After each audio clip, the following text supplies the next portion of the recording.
এই শাবান মাসের মধ্য রজনীতে আল্লাহর পক্ষ থেকে অফার চলে, অফার বান্দাদেরকে জাহান্নাম থেকে মুক্তি দেওয়ার জন্য অফার চলে। কিন্তু পয়গম্বর আলাইহিস সালাম বলেন কিন্তু আছে, কিন্তু দ্বারা কিছু মানুষকে তিনি পার্থক্য করলেন।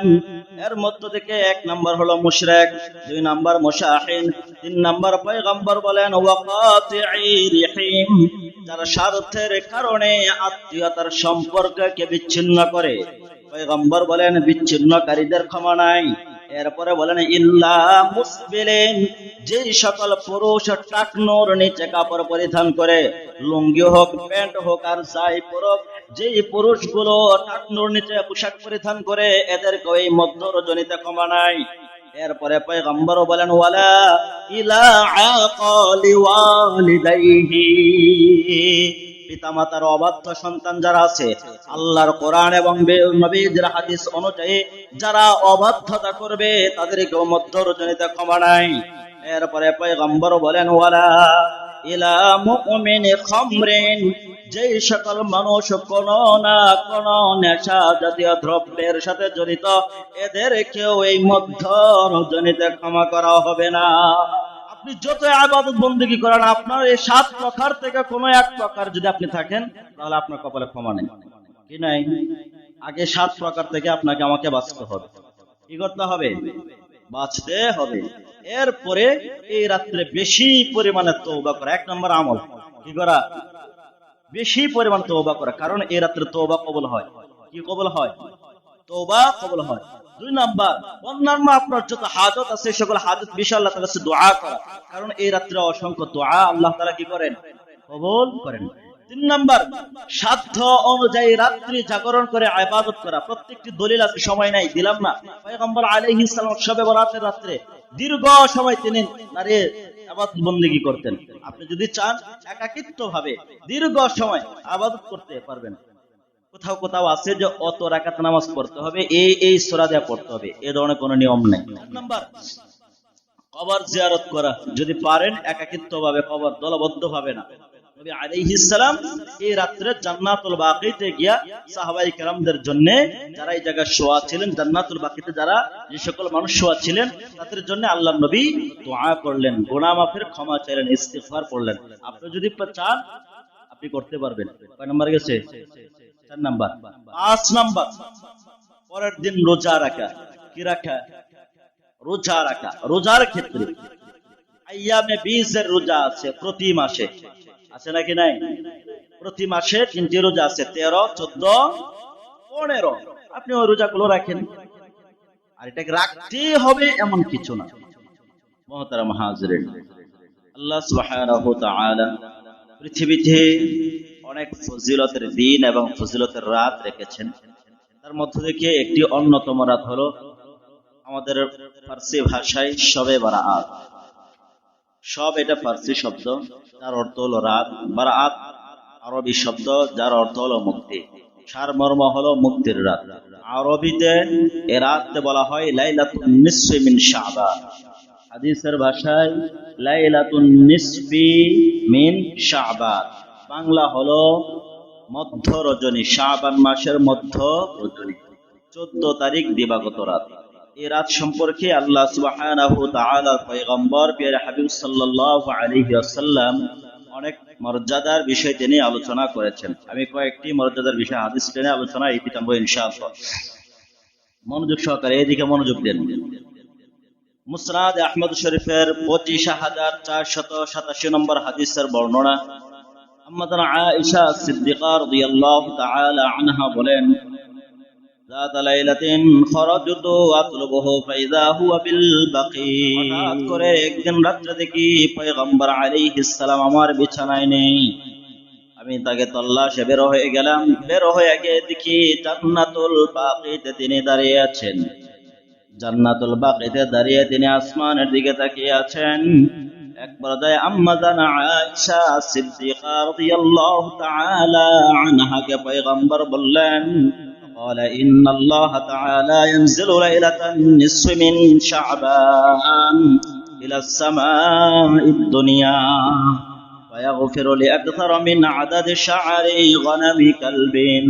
হাদিসের সারমর্ম হলো পয়গম্বর আলাইহিস সালাম বলেন, শাবানের মধ্য রজনীতে আল্লাহ সুবহানাহু ওয়া তাআলা পৃথিবীবাসীদের উপর তিনি রহমতের দৃষ্টি দেন। ওই রহমতের দৃষ্টি দিয়া বনি কালব গোত্রের যত পরিমাণ মেষপাল আছে, ওই মেষপালের পশমের সম পরিমাণের চেয়ে আরো অধিক পরিমাণ বান্দা বান্দীদেরকে ক্ষমা করে দেয়। এর চেয়ে আরো অসংখ্য। এই হাদিস দ্বারা বনি কালব গোত্রের এখানে নিসবত করা মাকসাদ হলো অধিক সংখ্যক। এখানে সংখ্যা নির্ধারণ করা না যে অত সংখ্যক, এটা না, অধিক তিনি বোঝাইলেন, আধিক্যতা বোঝালেন।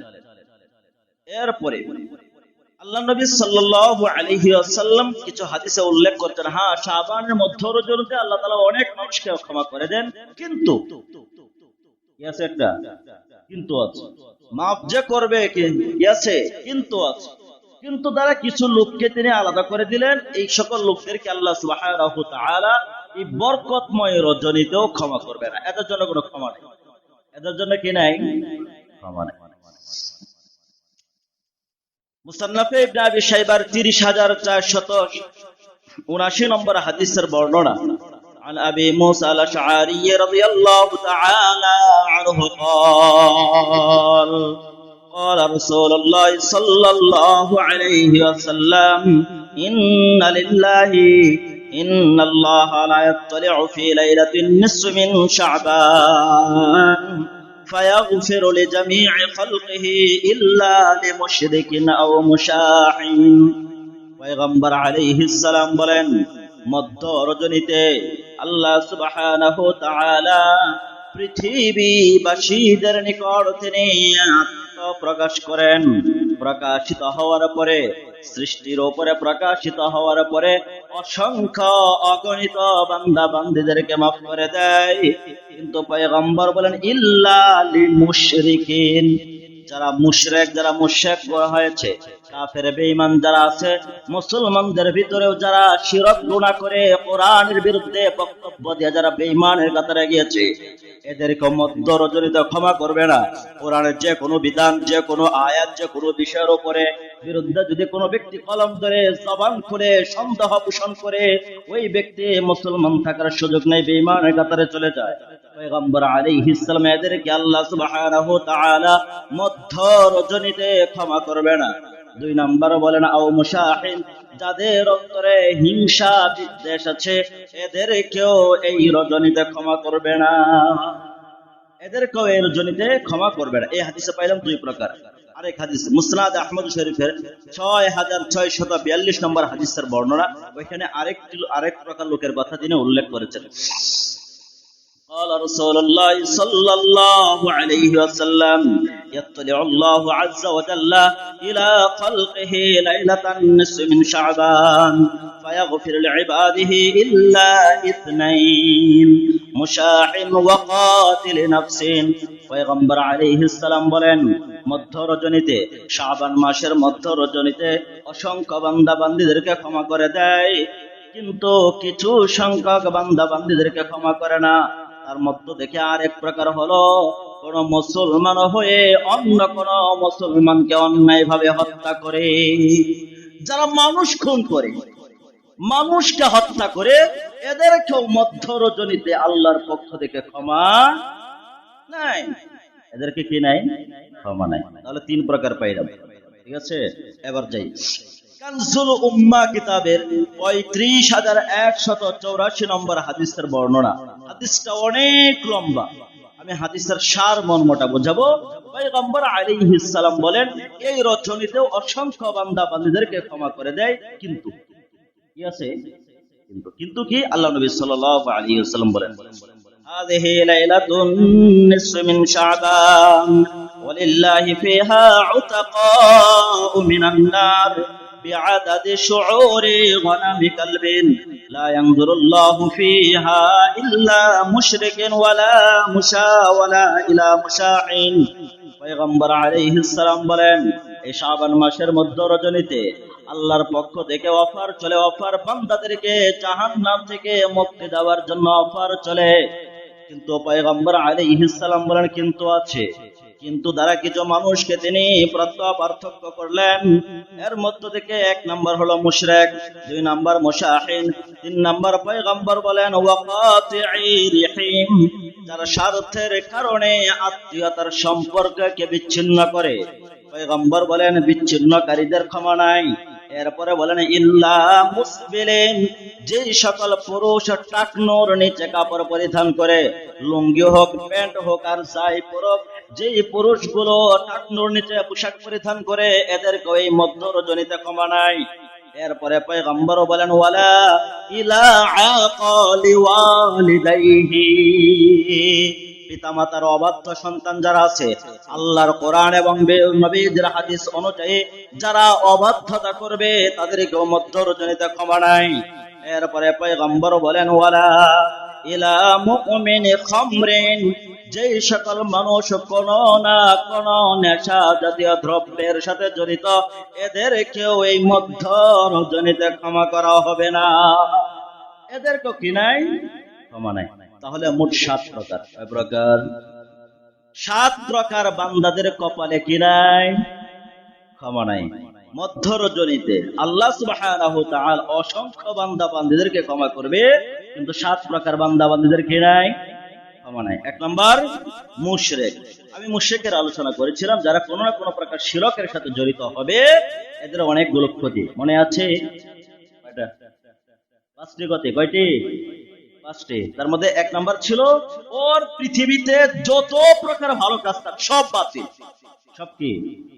সূরাতুজ জুমারের 65 নম্বর আয়াতের ভিতরে আল্লাহ তাআলা যে কথাটা বললেন ওয়ালাকাদ ওয়াহিয়া ইলাইকা ওয়া ইলাল্লাযিনা মিন ক্বাবলিকা লা ইন আশরাকতা লা ইয়াহবাতান্না আমালুক।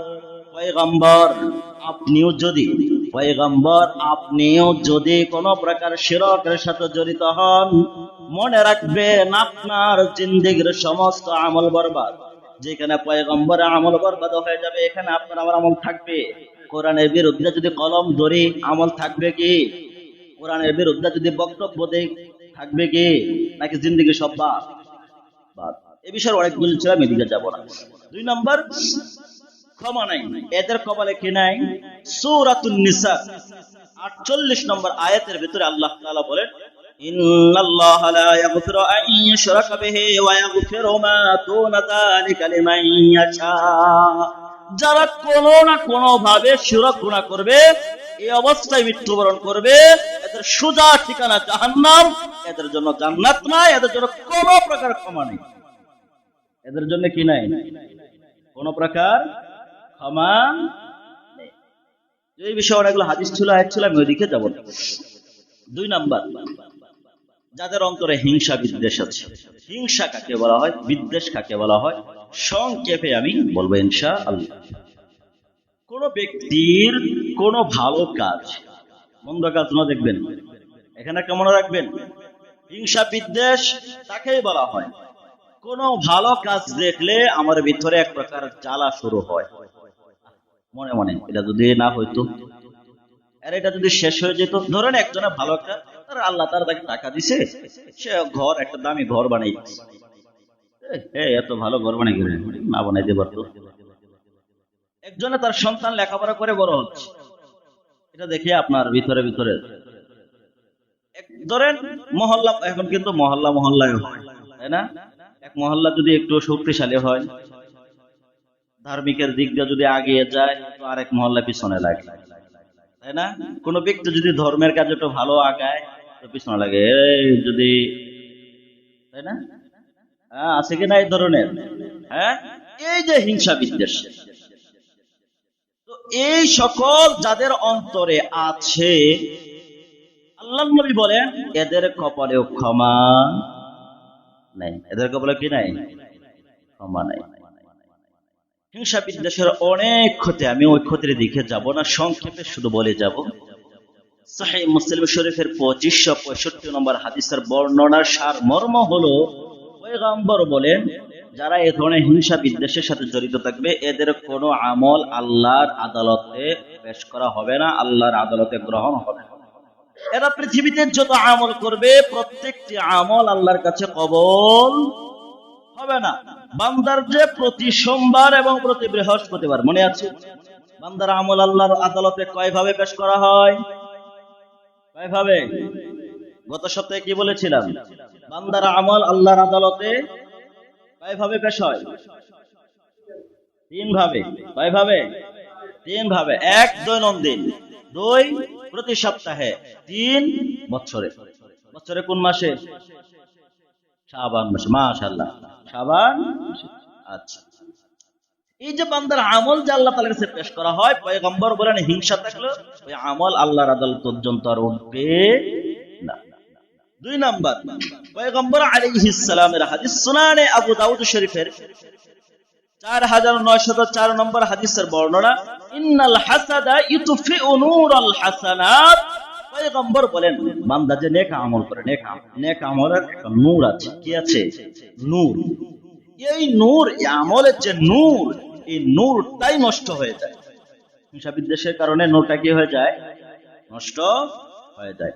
3 নাম্বার, শুধু নূর নষ্টই করে এতটুকুই নয়, সুনানে আবু দাউদ শরীফের 4903 নম্বর হাদিসের বর্ণনা অনুযায়ী পয়গম্বর বলেন, ইয়াকুম ওয়াল হাসাদা ফাইনাল হাসাদা ইয়াকুলুল হাসানাতি কামা তাকুলুন নারুল হাতাব। পয়গম্বর বলেন আগুন, শুকনো লাকড়িতে আগুন ধরিয়ে দিলে আগুন যেরকম ধীরে ধীরে ধীরে ধীরে শুকনো কাঠকে, লাকড়িকে পুড়িয়ে একদম নিস্তেজ করে দেয়, হিংসা মানুষের আমলকে নষ্ট করতে করতে করতে তার আমল নামার খাতা থেকে তার আমলটাকে একবার শূন্য করে দেয়। 4 নাম্বার, শুধু আমলকে নষ্ট করে তা নয়, কোন কোন হিংসা বিদ্বেষের কারণে তাকে ধর্ম থেকেও তাকে আলাদা করে দেয়। এখন আপনি কারো প্রতি হিংসা বিদ্বেষ করতে যে এমন বক্তব্য দিচ্ছেন যা ইসলামের বিরুদ্ধে, আপনার ধর্ম আছে না গেছে? কথা বলেন, আছে না গেছে? এখন যদি কোনো ব্যক্তি দাঁড়িয়ে বলে অমুক ব্যক্তিদের কাজ হলো ওয়াজের ময়দানে গিয়ে মিথ্যা কথা বলা, ও কি অমুক ব্যক্তির বিরুদ্ধে কইছে না কোরআনের বিরুদ্ধে বক্তব্য দিছে? দাওয়াতি কাজ, এটা কি আলেমদের না নবীদের? এই যে বয়ান করতেছে, এটা কি আমার ব্যক্তিগত কাজ না নবীদের কাজ? আল্লাহ প্রদত্ত নবীদের কাজ। এখন আমি কোরআন থেকে আলোচনা করলাম, আপনি যদি বলেন হুজুর যা কইছে মিথ্যা, হুজুরদের কাজ হলো ওয়াজের মঞ্চে বসে বসে থেকে মিথ্যা কথা বলা, ওকে আমার বিরুদ্ধে কথা বলছে না কোরআনের বিরুদ্ধে কথা বলছে? ওর তো ধর্ম আছে না গেছে? হ্যাঁ, এই দেশে আছে তার ধর্ম। তাহলে এই ধরনের বক্তব্য যারা দেয়, এই জন্য পয়গম্বর বলেন হিংসা শুধু আমলকে নষ্ট করে তা নয়, হিংসা মানুষের ধর্মকেও নষ্ট করে দেয়। সুনানে আত-তিরমিজি শরীফের 2500 নম্বর হাদিসের বর্ণনা, আল্লাহর নবী বলেন, দাফনা ইলাইকুম দাউল আমামি ক্বাবলাকুম হাসাদু ওয়াল বাগদা। পয়গম্বর আলাইহিস সালাম বলেন, তোমাদের পূর্ববর্তী যে সকল জাতি ছিল, ওই সকল জাতিদের হিংসাদের কারণে, হিংসা করার কারণে তাদের ধর্ম পর্যন্ত ধ্বংস হয়েছে। ইহুদি নাসারা পয়গম্বরকে কেন তাদের বংশের ভিতরে প্রেরণ না করে ইসমাঈল বংশ থেকে কেন প্রেরণ করলো? শুধু ইসমাঈল বংশ থেকে কেন প্রেরণ করলো আমাদের নবীকে? এই কারণে তাদের সহ্য হয় নাই, তাদের ভিতরে অন্তরে জ্বালা হিংসা বিদ্বেষের আগুন দাউ দাউ করে চললো, জ্বলার কারণে ইসলাম ধর্মটাই গ্রহণ করলো না। এবার বলুন তো দেখি তাদের ধর্ম আছে না গিয়েছে? ওই হিংসার কারণে কি করে নাই? কবুল করে নাই। 5 নাম্বার, আল্লাহ নবী সাল্লাল্লাহু আলাইহি ওয়াসাল্লাম হাদিসের ভাষ্য অনুযায়ী এই হিংসা মানুষকে অনেক হারাম কাজের দরজা খুলে দেয়। আপনি হিংসা করতে গিয়ে আপনার জবান খুললেন, হিংসা করতে গিয়ে আপনার চোখ লাগাইলেন, অঙ্গ লাগাইলেন, পায়ে হেঁটে হেঁটে গিয়ে কাজগুলো করলেন হিংসাবশত। এই যে হিংসাবশত, অনেক সময় হাত ব্যবহার করা হয়, আপনার চোখ ব্যবহার করা হয়, জবান ব্যবহার করা হয়, পা ব্যবহার করা হয়, আপনার কলবকে ওই যে পরিকল্পনা করেন কিভাবে তাকে আটকানো যায়, হয় কিনা? এই যে গোটা অঙ্গটাকে হারামের দিকে নেওয়া যায়। এই জন্য হিংসা অসংখ্য হারামের দরজাকে খুলে দেয়, অসংখ্য হারামের দরজাকে কি করে দেয়? খুলে দেয়। এই জন্য হিংসা থেকে বেঁচে থাকা দরকার আছে নাকি নাই? আশরাফ আলী থানভী রাহিমাহুল্লাহ তাআলা আনহু বলেন, কোন ব্যক্তির ভিতর যদি হিংসা থাকে, হিংসা তার দূর করার সহজ উপায় হলো যেই ব্যক্তির বিরুদ্ধে তার আগুন জ্বলে, ওই ব্যক্তির ব্যাপারে আল্লাহ তাআলার কাছে দোয়া করবে, আল্লাহ তাকে আর সম্মান বাড়াইয়া দাও। কি করতে হবে? নিজের হিংসা দূর করতে গিয়ে 1 নম্বর তার ব্যাপারে আল্লাহর কাছে দোয়া করতে হবে, আল্লাহ তার সম্মান আরো কি করো তুমি বাড়িয়ে দাও। যে কারণে হিংসা করলাম আল্লাহ তাকে এই জিনিসটা আরো বাড়িয়ে দাও। 2 নম্বর তার জন্য সমাজে তুমি যে বদনাম করলাম, তার নামে অপবাদ দিলাম, এখন থেকে আপনার আমার কাজ হলো হিংসা দূর করতে গেলে তার নামে সুনাম করতে হবে। কি করতে হবে? তাহলে গিয়ে আপনার আবার অন্তর থেকে কি দূর হবে? হিংসা দূর হবে। এরপর আশরাফ আলী থানভী রাহিমাহুল্লাহ তাআলা আনহু বলেন আরেকটা কাজ হলো তার সাথে যেখানে পাবেন সেখানে আসসালামু আলাইকুম ওয়া রাহমাতুল্লাহি ওয়া বারাকাতুহু, ওই যে সহিহ মুসলিম শরীফের হাদিসের বর্ণনা, সালাম ছাড়া ঈমান পরিপূর্ণ হয় না, আর ঈমান পরিপূর্ণ ছাড়া জান্নাতে মনে আছে হাদিসটা? তাহলে এই জন্য এই কাজগুলো করবো তো ইনশাআল্লাহ। হিংসা দূর করার দরকার আছে নাকি নাই? তাহলে 3 নাম্বার হত্যাকারী, যারা মানুষকে কোনো না কোনো ভাবে হত্যা করে অথবা যারা হত্যা করায়, যারা হত্যা করায়। এই যে আমাদের যে বিষয়টা নিয়ে খুব আলোচিত হয়েছিল, শরীফ ওসমান হাদি যে হত্যা করলো, সে নিজের পক্ষ থেকে হত্যা করছে নাকি অন্য কেউ হত্যা করাইছে? তাহলে যারা করাইছে যে স্বার্থে হোক এরা হত্যাকারী। এছাড়া বিগত দিনগুলোতে যারা মানুষের উপরে গণহত্যা চালিয়েছে এরা নেককার মানুষ, তাই না? খুব বুজুর্গ মানুষ, তসবিহ টানলে আর পড়তে দিলেই বুজুর্গ হওয়া। আল্লাহর নবী আল্লাহ সুবহানাহু ওয়া তাআলা বলেন সূরা আলে ইমরানের 22 নম্বর আয়াত, আল্লাহ তাআলা বলেন উলাইকাল্লাযীনা হাবিতাত আ'মালুহুম ফিদ দুনিয়া ওয়াল আখিরাহ, যারা কোনো না কোনো ভাবে মানুষকে হত্যা করবে, পয়গম্বর জানিয়ে দিন তাদের জিন্দেগির যত নেক আমল আছে সকল নেক আমল বরবাদ হয়ে যাবে। তাদের জিন্দেগির সমস্ত আমল কি বরবাদ হয়ে যাবে। ওমা লাহুম মিন নাসরিন, কিয়ামতের ময়দানে তাদেরকে যে জাহান্নামের আগুনে নিক্ষেপ করা হবে, সেখান থেকে উদ্ধার করার মতো হাসরের ময়দানে কাউকে খুঁজে পাবে না। এমনকি আল্লাহর নবী সাল্লাল্লাহু আলাইহি ওয়াসাল্লাম আল্লাহ সুবহানাহু ওয়া তাআলা বলেন যারা মানুষকে অন্যায়ভাবে ইচ্ছাকৃতভাবে হত্যা করবে এদের ঠিকানা চিরস্থায়ী জাহান্নাম। কোন স্থায়ী? কোন স্থায়ী? যারা মনে করে যাও মুখে হত্যা করা কোনো গুনাহের কাজ নয়, বৈধতা কাজ, অমুশরিক ও কি মুশরিক, মুশরিকদের ঠিকানা কোন স্থায়ী? কোন স্থায়ী? চিরস্থায়ী। আল্লাহ সুবহানাহু ওয়া তাআলা সূরাতুন নিসার 93 নম্বর আয়াতের ভিতরে বলেন ওয়ামান ইয়াকতুল মুমিনা মুতাআম্মিদান ফাজাযাউহু জাহান্নাম। ও পয়গম্বর, পৃথিবীবাসীকে আপনি জানিয়ে দিন যারা ইচ্ছাকৃতভাবে অন্যায়ভাবে কোনো না কোনো মানুষকে হত্যা করবে, মুমিন ব্যক্তিদেরকে হত্যা করবে, ফাজাযাউহু জাহান্নাম, তাদের বিনিময় হলো কেবলমাত্র শুধুমাত্র জাহান্নাম, খালিদিনা ফিহা। পয়গম্বর আরেকটু জানিয়ে দিবেন ওই জায়গায় চিরস্থায়ী তারা জাহান্নামী। কোন স্থায়ী? চিরস্থায়ী জাহান্নামী। মুহতারাম হাজিরিন, এই ব্যাপারে আরো অনেকগুলো আয়াত আর হাদিস ছিল, আমি ওইদিকে যাব না, যেহেতু আজকে মেহমান আসছেন ওনাকে আলোচনা দিতে হবে। মুমিনকে হত্যা করলেন তো আপনাকে আপনার বাঁচার আর কোনো উপায় নেই, কোনো উপায় নাই। এই বিষয়ে মুসনাদ আহমদ শরীফের ভিতরে হাদিস আছে, আল্লাহর নবী বলেন যদি এমন কিছু অপরাধ আছে যে অপরাধের সাথে জড়িত হয়ে গেলে তাকে বাঁচার আর কোনো সুযোগ নাই, তার মধ্যে থেকে একটি হলো মানুষ হত্যা করা। কি করা? এই জন্য তো যারা হত্যা করছিল তারা কি আছে? দেশ আছে না মামুর বাড়ি, মামুর বাড়ি, তাই না? 3 নাম্বার না 4 নাম্বার আত্মীয়তার সম্পর্ক ছিন্নকারী যারা, এদেরকেও এই রজনীতে ক্ষমা নাই। আল্লাহ সুবহানাহু ওয়া তাআলা এদের উপরে লানত করেছেন, অভিশাপ করেছেন, এদের উপরে আল্লাহ তাআলা ক্রুদ্ধ, রাগান্বিত। সূরাতুর রা'দের 25 নম্বর আয়াত আল্লাহ সুবহানাহু ওয়া তাআলা বলেন ومن الذين ينقضون عهد الله من بعد ميثاقه ويقطعون ما أمر الله به أن يوصل ويفسدون في الأرض নবীজি মানুষকে জানিয়ে দিন তাদের সঙ্গে যে আল্লাহর যে চুক্তি, রূহ জগতে মানুষের সাথে আল্লাহ তাআলা চুক্তি হয়েছে, দুনিয়াতে এসে আল্লাহর কোনো নাফরমানি করবে না, আল্লাহর কোরআনের বিরুদ্ধে কোনো কলম ধরবে না, আল্লাহর কোরআনের বক্তব্যের বিরুদ্ধে সে কোনো জবান খুলবে না। এটা ওয়াদায় আবদ্ধিত হয়েছে রূহ জগতে।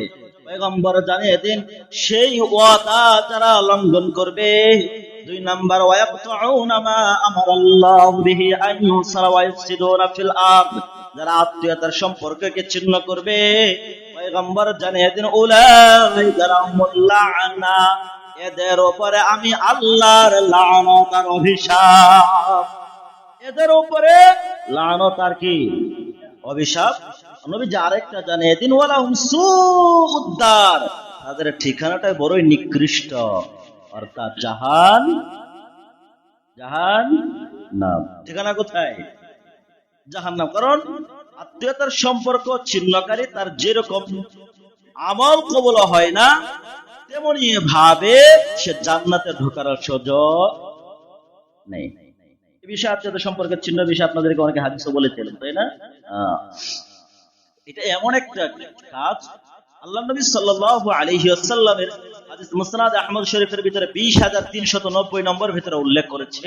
এটা এমন একটি কাজ, 2টি অপরাধ এমন আছে, এটা শাস্তি আল্লাহ তাআলা দ্রুত দেয়া দেয়, এমনকি দুনিয়াতে দেয় তো দেয়, রিজার্ভ রাখে আখিরাতে। কোথায়? একটা হলো জুলুম। কি করা? জুলুম যদি করেন, মনে রাখবেন আপনি ধ্বংসের পায়ে কুড়াল মারলেন। যদি আপনি জুলুম করেন তাহলে আপনি ধ্বংসের কোটায় কি মারলেন? কুড়াল। 2 নাম্বার আত্মীয়তার সম্পর্ক ছিন্নকারী। আপনি আত্মীয়তার সম্পর্ক ছিন্ন করছেন, মনে রাখবেন দুনিয়াতে আপনি লাঞ্ছিত হবেন, লাঞ্ছনার মালা আপনাকে ভোগ করতেই হবে, ভোগ করতেই। 4 নাম্বার না 5 নাম্বার, টাকনোর নিচে যারা কাপড় পরিধান করে, এদের ব্যাপারে চমৎকার ভয়ঙ্কর একটি হাদিস আছে। মুসনাদ আহমদ শরীফের 21356 নম্বর হাদিসের বর্ণনা। পয়গম্বর আলাইহিস সালাম বলেন, عن أبي ذر رضي الله تعالى عنه عن النبي صلى الله عليه وسلم أنه قال ثلاثة لا يكلمهم الله ولا ينظر إليهم يوم القيامة ولا يزكيهم ولهم عذاب أليم। পয়গম্বর আলাইহিস সালাম বলেন, 3 প্রকার মানুষ আছে। কয় প্রকার? 3 প্রকার মানুষ আছে। লা ইউকাল্লিমুহুমুল্লাহ, এদের সঙ্গে কিয়ামতের ময়দানে আল্লাহ তাআলা কোনো কথা বলবেন না। 2 নাম্বার পয়গম্বর বলেন ওয়ালা ইয়ানজুরু ইলাইহিম, কিয়ামতের ময়দানে তাদের দিকে তাকিয়েও দেখবেন না। 3 নাম্বার পয়গম্বর বলেন ওয়ালা ইউযাক্কিহিম, কিয়ামতের ময়দানে তাদেরকে গুনাহ ক্ষমা করে পবিত্রতাও করা হবে না। তার মানে তারা নাপাক থাকবে, তাদের গুনাহগুলোকে ক্ষমা করা হবে না। 4 নাম্বার পয়গম্বর বলেন ওয়ালাহুম আযাবুন আলীম, তাদের জন্য রয়েছে নির্ধারিত অসংখ্য গণিত কঠিন শাস্তি। কোন শাস্তি? এই হাদিস যখন পয়গম্বর বর্ণনা করলেন, সাহাবায়ে কেরামরা প্রশ্ন করলেন, কুলতু মান হুম ইয়া রাসূলুল্লাহ কদ খাবু ওয়া খাসিরু, পয়গম্বরেরা কারা? তাদের কপালে যদি এমনটা জুটে তাহলে তো নির্ঘাত সে ক্ষতিগ্রস্ত ধ্বংসের ভিতরে পড়ে গেল। ওগো নবীজি, এই 3 প্রকার ব্যক্তি কে কে? পয়গম্বর আলাইহিস সালাম 1 নম্বর বললেন আল মুসবিল, যেই সকল পুরুষ তাদের টাকনোর নিচে কাপড় পরিধান করে, কিয়ামতের ময়দানে এদের দিকে আল্লাহ তাআলা তাকাবেন না, এদের সাথে কোনো কথাও বলবেন না, এদেরকে পবিত্রতাও করা হবে না, এদের ঠিকানা হবে জাহান্নাম। কোন নাম? জাহান্নাম। 2 নাম্বার বলেন ওয়াল মান্নান, যারা কোনো না কোনো প্রকার উপকার করার পরে সময়ে সুযোগে ঘা দেয়, মানে খোঁটা দেয়, আছে নাকি নাই? 3 নাম্বার পয়গম্বর বলেন ওয়াল মুনফিকু সিলআতাহু বিল হালিফিল কাযিব আও বিল ফাজির, যারা কোনো না কোনো জিনিস বিক্রি করে, যারা ব্যবসা করে, ব্যবসা করতে গিয়ে যারা ধোঁকাবাজির পথ অবলম্বন করে, মিথ্যা কসম করে আর ধোঁকাবাজির পথ অবলম্বন করে পয়গম্বর বললেন এদের সাথে আল্লাহর আদালতে আল্লাহ কোনো কথা বলবেন না, তাকেও দেখবেন না, কথাও বলবেন না, তাকেও দেখবেন না, পবিত্রতাও করবেন না। সোজা ঠিকানা হবে কোন নাম? জাহান। টাকনো বিষয় আরো হাদিস চলে, ওইদিকে যাব না। 5 নম্বর গেছে, তাই না? 6 নম্বর পিতামাতার অবাধ্য সন্তান। কোন সন্তান? এখন বাধ্য সন্তানের সংখ্যা বেশি না অবাধ্য সন্তানের সংখ্যা বেশি? এর দায় কার? সন্তানের না বাবা মা? হ্যাঁ, বাবা মা। কারণ বাবা মা সন্তানের হক আদায় করে না। সন্তান আগে বাবা মার কাছে হক পায়, বাবা মা সন্তানের কাছে আগে হক পায় না। সন্তান আগে বাবা মার কাছে হক পায়, অসংখ্য হক পায় সন্তান বাবা মার কাছে। বাবা মাই তো সন্তানের হক আদায় করেন, তো সন্তান কি করে হক আদায় করবে? সন্তান যেগুলো এখন বেয়াদব, সন্তান যেগুলো বাবা মাকে এখন দেখাশোনা করে না, বাবা মার সাথে সৎ আচরণ করে না, এর দায় বাবা মা। এর দায় কারা? বাবা মা। ইনশাআল্লাহ আমি ঈদের পরে আলোচনা আনবো সন্তানের হক কি। আপনারা তো জীবন ভরা শুনছেন বাবা মার হক কি, তাই না? সন্তানের হক শুনছেন, আরেকটা হকের আলোচনা শুনছেন শুধু দুনিয়া জুড়ে, শুধু স্বামীর হক, স্বামীর হক, স্বামীর হক। স্ত্রীর হক আছে যে জানেন কয়টা? স্বামীর হকের চেয়ে স্ত্রীর হক বেশি। স্বামীর হকের গুরুত্বের থেকে স্ত্রীর হকের গুরুত্ব বেশি। আমাদের সমাজে কয়জন পুরুষ জানি? আমাদের পুরুষের লাঠি আছে আর গলার জোর আছে, তাই না? বউ ভিটামিন শুরু হয়ে যায়। সামনের দিন আসবে ইনশাআল্লাহ আলোচনা করব। তো পিতা মাতার অবাধ্য সন্তান যারা, আল্লাহ নবী সাল্লাল্লাহু আলাইহি ওয়াসাল্লাম বলেন সন্তানের উপরে হারাম করে দেওয়া হয়েছে। সহিহ বুখারী শরীফের 2408 নম্বর হাদিসের বর্ণনা, ইন্নাল্লাহা হাররামা আলাইকুম উকুকাল উম্মাহাত। পৃথিবীর সকল সন্তানদেরকে আল্লাহর পক্ষ থেকে ঘোষণা, পয়গম্বর জানিয়ে দিলেন, বাবা মা তোমাদের হক আদায় করুক বা না করুক, তোমরা সন্তান হয়ে বাবা মার অবাধ্য হতে পারবে না। বাবা মার অবাধ্য হতে পারবে না, এটা তোমাদের উপরে হারাম করা হয়েছে। এরপরে যদি এই অবাধ্যতার আইনকে তোমরা যদি লঙ্ঘন করো, মনে রেখো পরকালের শাস্তি তো আছে, তো আছেই, দুনিয়াতে জীবদ্দশায় শাস্তি পেয়ে যাবে, জীবদ্দশায় শাস্তি পেয়ে যাবে। মিশকাত শরীফের 4728 নম্বর হাদিসের বর্ণনা, আল্লাহ নবী বলেন, কুল্লু যুনুবি ইয়াগফিরুল্লাহু তাআলা মিনহা মা ইয়াশা ইল্লা উকুকাল ওয়ালিদাইন।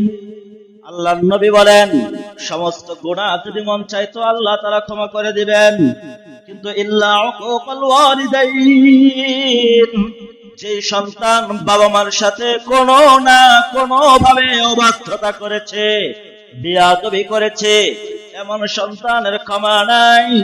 এরপরে পয়গম্বর বলেন, ফাইন্নাহু ইউআজ্জিলু লিসাহিবিহি বিল হায়াতি ক্বাবলাল মামাত। ওই সন্তানের জীবদ্দশায় বেয়াদবির শাস্তি সে পাবেই তো পাবে, বেয়াদবির শাস্তি সে দুনিয়াতে পাবে। এজন্য ক্ষমা তো নাই, শাস্তিও পেতে হবে, পরকাল তো আছে। 7 নম্বর নেশা জাতীয় দ্রব্য যারা পান করে, এদের কবলে কি নাই? কি নাই? ক্ষমা নাই। আমি এই বিষয়ে একটা হাদিস বলি, আপনারা বুঝবেন, পরে যা মন চায় তা করেন। যারা নেশা জাতীয় দ্রব্য পান করেন, আপনার সন্তান যারা নেশা জাতীয় দ্রব্য পান করে, চিন্তা করেন। যদি অনেকগুলো হাদিস ছিল, আমি শুধু একটা হাদিস টানবো। মুসনাদ আহমদ শরীফের 19,569 নম্বর হাদিসের বর্ণনা, পয়গম্বর বলেন, সালাসাতুন লা ইয়াদখুলুনাল জান্নাহ। পয়গম্বর বলেন 3 শ্রেণী মানুষের কপালে জান্নাত নাই। কয় প্রকার? 3 শ্রেণী মানুষ জান্নাতের ভিতরে ঢুকতে পারবে না। 1 নম্বর মুদমিনু খামরিন, যারা মদ পান করে। 2 নম্বর ওয়াকাতিউ রাহিমিন, যারা আত্মীয়তার সম্পর্ককে ছিন্ন করে। 3 নম্বর ওয়া মুসাদ্দিকু বিস-সিহরি, যারা অন্যের সাথে শত্রুতামি করতে গিয়ে জাদুর পথ অবলম্বন করে। কিসের পথ? কিসের পথ? জাদুর পথ। এখন তো জাদু ব্যাপক চলতেছে, তাই না? কম নাকি বেশি? অনেকে জাদু বিশ্বাস করতে চান না। যারা জাদু বিশ্বাস করেন না এরা কোরআন বিশ্বাস করে না। যদি বলেন আমি জাদুতে বিশ্বাসী নয়, আমি জাদু বিশ্বাস করি না, আপনি কোরআন বিশ্বাস করেন না। কোরআনে অসংখ্য আয়াতে জাদুর আলোচনা আছে, হাদিসে অসংখ্য হাদিসে জাদুর আলোচনা আছে। আপনি অস্বীকার করার কি? আপনি যদি বলেন না জাদু আমি অস্বীকার করি, আপনি কোরআনকে অস্বীকার করলেন, হাদিসকে অস্বীকার করলেন। পয়গম্বরকে 6 মাস জাদুর মাধ্যমে অসুস্থ করে রাখছে। এরপরে সূরা ইখলাস আর সূরা নাস নাযিল হয়েছে। এই দুইটা সূরাই তো নাযিল হয়েছে জাদুকে কেন্দ্র করে। আপনি জাদু বিশ্বাস করেন না কিভাবে? জাদুর মাধ্যমে অনেক ক্ষতি হয়, অনেক ক্ষতি করা যায়। আমরা যেরকম মানুষ হিংসার কারণে দলবদ্ধ হয়ে মানুষকে ক্ষতি করতে পারি, জাদুর মাধ্যমে, জাদু দিয়া জিনের মাধ্যমে মানুষকে ক্ষতি করা যায়। এই জন্য যারা জাদু করে, জাদুর আশ্রয় নেয়, পয়গম্বর বলেন এদেরকে বলো জান্নাত নাই, এরা মুশরিক। ইসলামী শরঈয়ার বিধান যদি থাকতো, যারা জাদু অবলম্বন করে এদের বিধান কতল।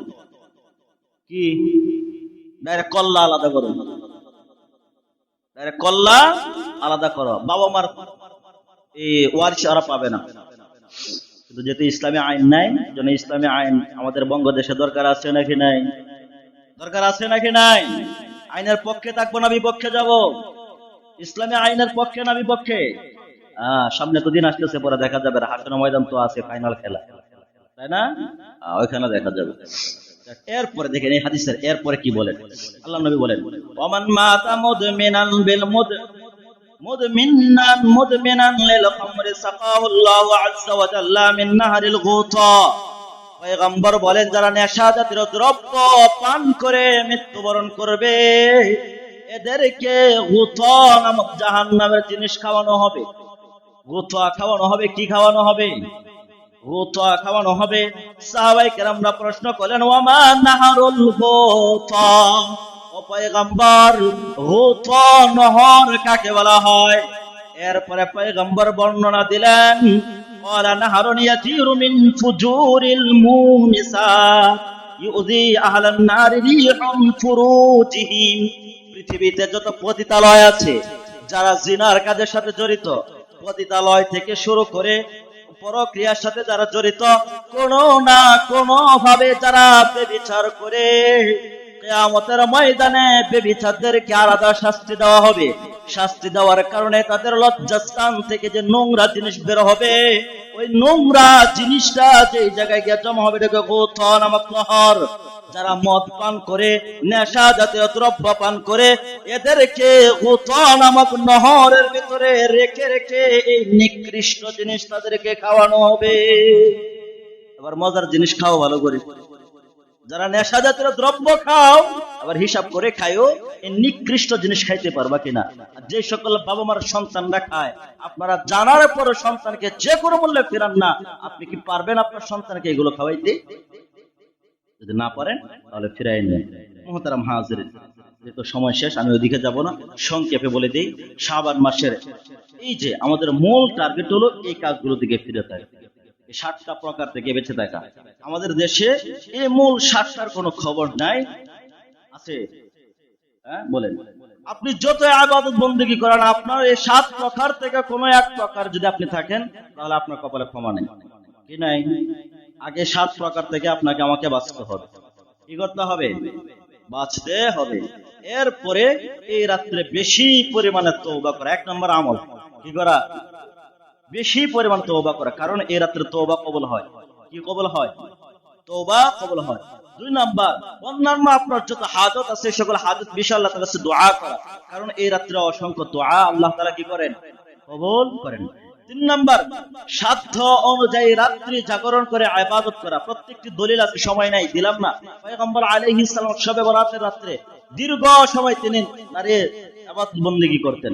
আপনি যদি চান একাকিত্ব ভাবে দীর্ঘ সময় ইবাদত করতে পারবেন। তবে ফরজের যে খবর নাই আপনার, ফরজ নামাজের খবর নাই, নফল টানাটানি, তাই না? মারামারিও চলে।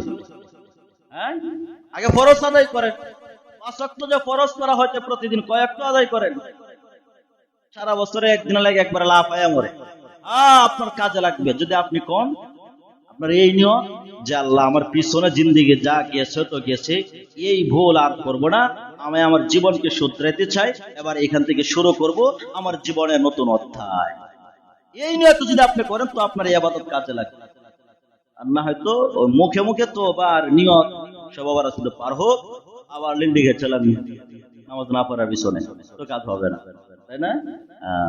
4 নাম্বার, কবর জিয়ারত করা। যদি পারেন একাকিত্ব ভাবে, কবর দলবদ্ধ ভাবে না, এটা সুন্নাত না মুস্তাহাব। নবী আলাইহিস সালাম এই রাত্রে জান্নাতুল বাকিতে গিয়া সাহাবায়ে কেরামদের জন্য, যারা এই জায়গায় শোয়া ছিলেন, জান্নাতুল বাকিতে যারা যে সকল মানুষ শোয়া ছিলেন, তাদের জন্য আল্লাহর নবী দোয়া করলেন, গুনাহ মাফের ক্ষমা চাইলেন, ইস্তিগফার করলেন। আপনি যদি চান আপনি করতে পারবেন। কয় নাম্বার গেছে? 4 নাম্বার।